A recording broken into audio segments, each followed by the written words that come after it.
Part 0. Elevator Pitch. 60-second version. Hello. My name is Sungbum Kim. I am a water resources and irrigated agriculture specialist with over 9 years of experience, mainly working on irrigation systems, reservoirs, and agricultural water infrastructure. Over time, I have expanded my role into international development, supporting more than 15 multilateral ODA projects across over 17 countries in collaboration with organizations such as ADB, FAO, and IFAD. Through this experience, I have developed the ability to connect technical water solutions with broader development objectives, including agricultural productivity, climate resilience, and rural livelihoods. I am particularly interested in contributing to ADB's water sector work, where I can apply both my engineering background and project experience to support impactful and sustainable development outcomes. 30-second version.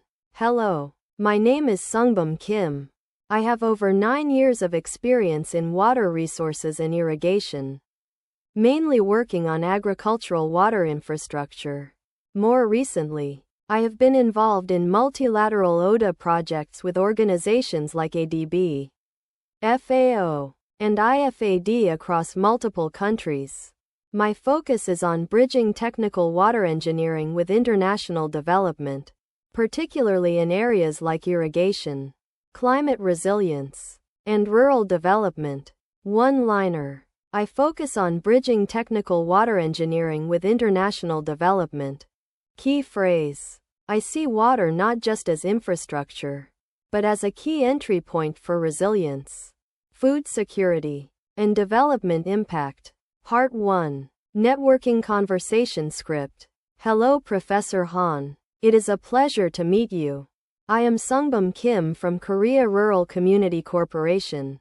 My background is in water resources and irrigation engineering, mainly in agricultural infrastructure such as dams, reservoirs, and irrigation systems. More recently, I have also been working on ODA projects with MAFRA and international partners. I have been very interested in your work linking disaster risk, sustainability, and science-based development. In my own work, I have started thinking more about water not only as infrastructure, but also as part of resilience and risk reduction. I am trying to grow in that direction myself, connecting technical water engineering with broader international development work. From your perspective, what would be most important for someone with my background to develop further? Closing. That is very helpful. Thank you. If you do not mind, I would be glad to share a short profile of my background. Part 2. Core interview questions. Question 1. How do you integrate technical water solutions with development outcomes? I approach water projects not only from a technical design perspective, but also from their role in development outcomes such as food security, livelihoods, and resilience. For example, in irrigation projects, I do not focus only on water delivery efficiency, but also on how the system supports crop productivity, farmer income, and climate adaptation. So I try to ensure that technical design decisions are aligned with policy priorities, local context, and long-term sustainability. Question 2. How do you adapt irrigation design across different country contexts? I have worked across multiple countries, and one key lesson is that there is no one-size-fits-all solution. I consider factors such as crop type, water availability, institutional capacity, and farmer practices. For example, irrigation systems for paddy rice require different approaches compared to horticultural systems, so I adapt both the technical design and implementation strategy to fit local conditions and constraints. Question 3. What makes a water project successful in ADB operations? A successful project requires strong alignment between technical design, institutional capacity, and implementation feasibility. From my perspective, Success depends on three things. First, appropriate technical solutions. Second, ownership and capacity at the country level. And third, realistic implementation arrangements. Without these, even technically sound projects may fail to deliver impact. Question 4. How do you manage risks in water resource projects? Water projects involve multiple risks, including climate variability, institutional challenges, and implementation delays. I focus on identifying risks early during project design, such as water availability, flood exposure, and operational capacity. Then I integrate mitigation measures, such as flexible system design, drainage capacity, and capacity building, to ensure long-term resilience.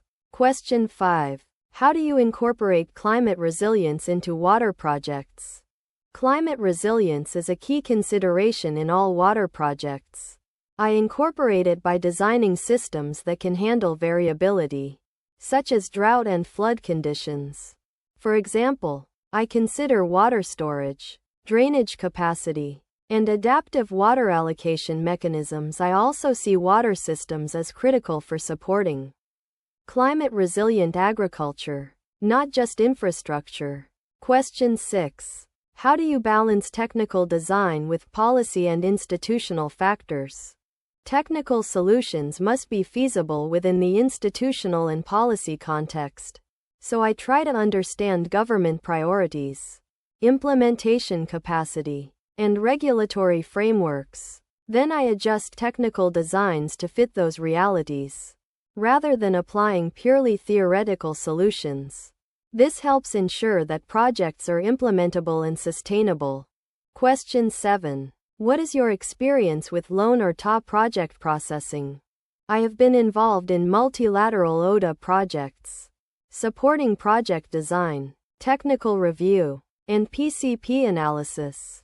I have also worked on feasibility assessments and aligning projects with donor requirements and policy priorities. While I have not led full project cycles independently, I have gained a good understanding of how projects are structured, processed, and implemented in international development contexts.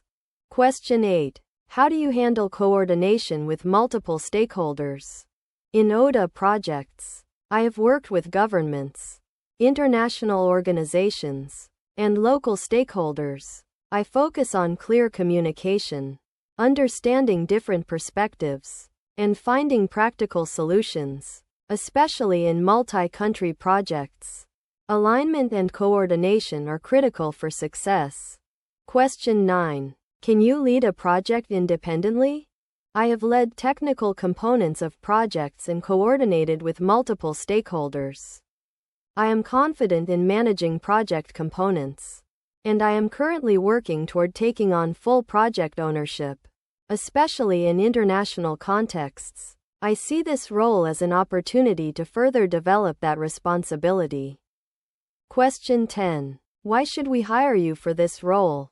Because I bring both strong technical expertise in water resources and irrigation, and practical experience in international development projects.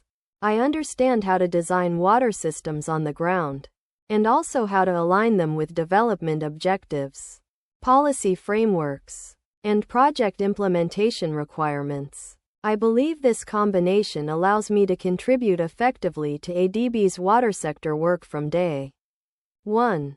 Part 3. Deep Dive Questions. Question 11. Can you walk me through one of your most complex water projects? One of the most complex projects I worked on was the Guangqian District Multi-Purpose Rural Water Development, a project worth approximately $29 million United States dollars. It involved a large-scale reservoir and irrigation system serving 384 hectares. The main challenge was balancing water supply with varying crop demands and terrain conditions. I led the integrated design and technical planning of water supply, pumping, and distribution infrastructure. This experience helped me understand how critical it is to align technical design with real Agricultural needs. Question 12. Tell me about a major challenge you faced in a project. One challenge I faced was dealing with inconsistencies between technical design and actual field conditions. In the Hyeonggik District Drainage Improvement Project, the initial design did not fully reflect local drainage issues, which could have led to flooding risks.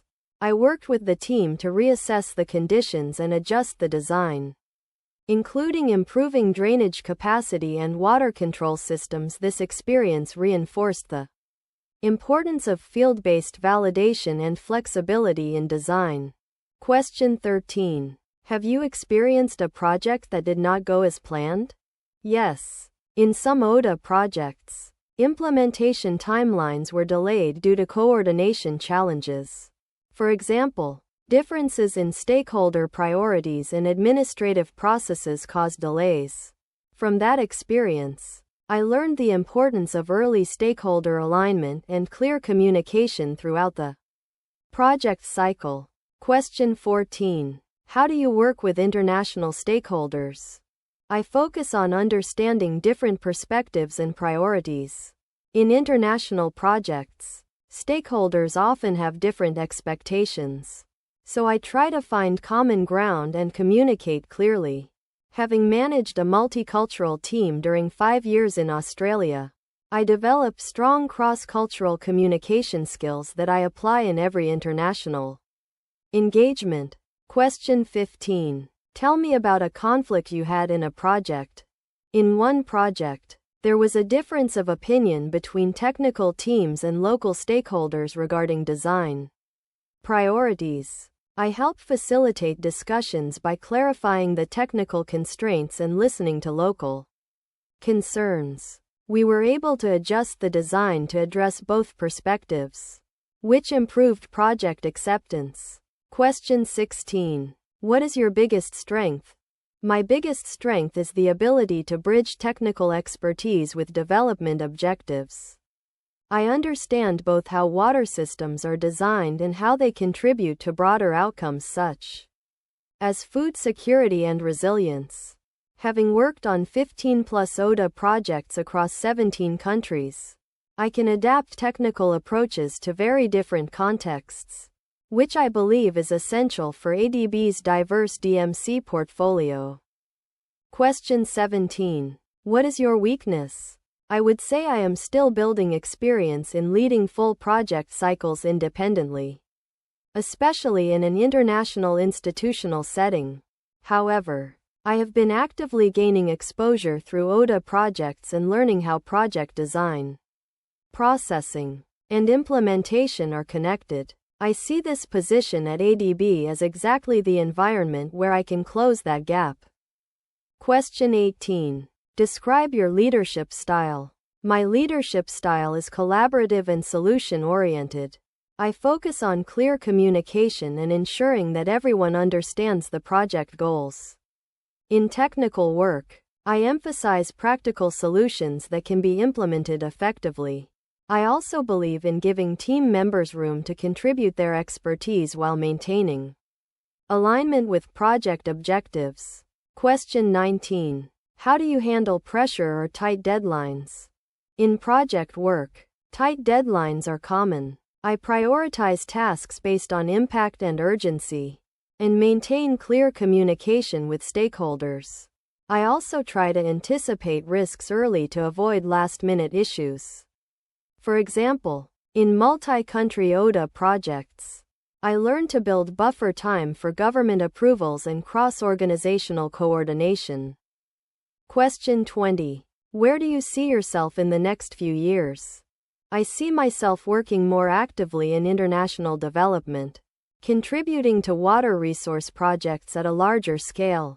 I would like to take on more responsibility in project design and implementation, especially in multilateral contexts. Specifically, I want to lead water sector projects that integrate irrigation, flood risk management, and climate resilience to deliver real development impact in ADB's DMCs.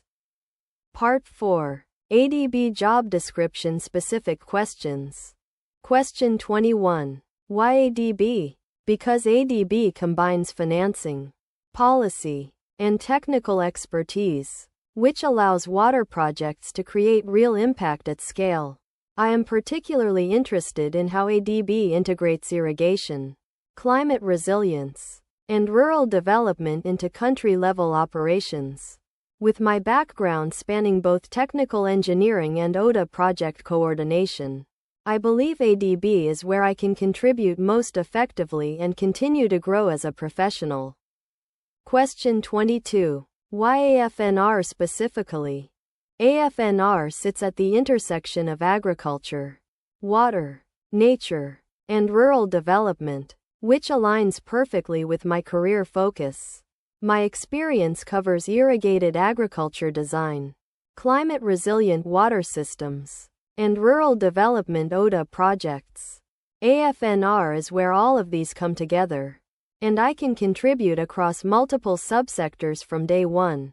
Question 23. How would you lead a 1ADB team for a water sector project?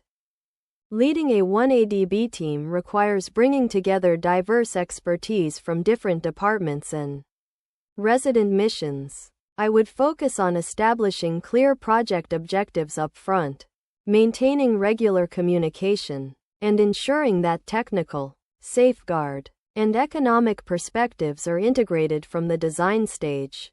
My experience coordinating across 9 international organizations and 17 countries has prepared me for this kind of cross-functional collaboration. Question 24. How would you ensure project readiness and quality at entry? Project readiness requires 3 things: thorough technical design, realistic implementation arrangements, and strong government ownership. I would ensure that designs are field validated, cost estimates are realistic, and institutional capacity is assessed early. I would also engage with resident missions and country focales early in the process to align the project with country strategy and priorities. Question 25. Describe your experience with river basin or flood risk management. I have direct experience in flood risk management through the Hyungik District Drainage Improvement Project, where I designed pumping stations, drainage gates, and drainage channels to improve flood resilience across multiple sub-districts. I also understand the broader river basin perspective, having worked on IWRM programs that integrate water allocation, flood risk, and drought management into a unified framework. I believe effective flood risk management must be part of an integrated approach, not a standalone intervention. Question 26. How do you approach nature-based solutions in water projects? Nature-based solutions are increasingly important in water sector projects. In my work, I have seen how integrating natural systems, such as wetlands for flood buffering or agroforestry for watershed protection, can complement engineered infrastructure. For ADB projects, I would look for opportunities to combine gray and green infrastructure to maximize both cost effectiveness and ecological resilience. This aligns well with ADB Strategy 2030 emphasis on environmental sustainability. Question 27. How would you handle a project where the government pushes back on your technical recommendations? This happens in practice, and the key is to understand why there is pushback. Often it comes from political priorities, budget constraints, or institutional limitations rather than disagreement on technical merit. I would present the technical rationale clearly, offer alternative options where possible, and work toward a solution that maintains technical integrity while being politically and institutionally feasible. Ultimately, the project needs government ownership to succeed. Question 28. What experience do you have with consultant management and procurement? In my ODA work, I have prepared terms of reference for consultants, reviewed bid documents, and coordinated consultant activities across multiple projects. I understand the importance of clear TORs, performance monitoring, and ensuring that consultant outputs align with project objectives and timelines. I also have experience reviewing cost estimates and procurement plans as part of technical design. Review. Question 29. How do you incorporate cross-cutting issues like poverty, gender, and biodiversity? I believe cross-cutting issues should be integrated from the design stage, not added as an afterthought. In water and agriculture projects, this means considering who benefits from the infrastructure, whether smallholders and women farmers have equitable access, and how the project affects natural ecosystems. In my ODA experience, I have worked on projects that explicitly target food security and rural livelihoods, which naturally incorporate these dimensions. Question 30. What differentiates you from other candidates? 3 things. First, I have hands-on engineering experience, meaning I can actually review and validate technical designs, not just manage them from a desk. Second, I have multi-country ODA experience across 17 countries with 9 international organizations, including ADB itself. Third, I have worked at both the technical and coordination level, so I understand how to connect engineering solutions with policy, stakeholders, and development outcomes. This combination of depth and breadth is what I bring to this role. Part 5. Key phrases to memorize. Phrase 1. I see water not just as infrastructure, but as a key entry point for resilience, food security, and development impact. Phrase 2. My strength is bridging technical water engineering with international development objectives. Phrase 3. I have worked across 17 countries with 9 international organizations, so I understand how to adapt to diverse contexts. Phrase 4. I do not just design systems, I make sure they work for the people and the policy environment they serve. Phrase 5. I approach water projects from 3 angles: technical soundness, institutional feasibility, and development impact. Phrase 6. In my experience, the best water projects succeed not because of engineering alone, but because of alignment between design, ownership, and implementation. Phrase 7. I combine practical engineering judgment with an understanding of how international development projects are structured and delivered. Phrase 8. I have managed a portfolio exceeding $50 million across 15 ODA projects, so I am comfortable operating at scale.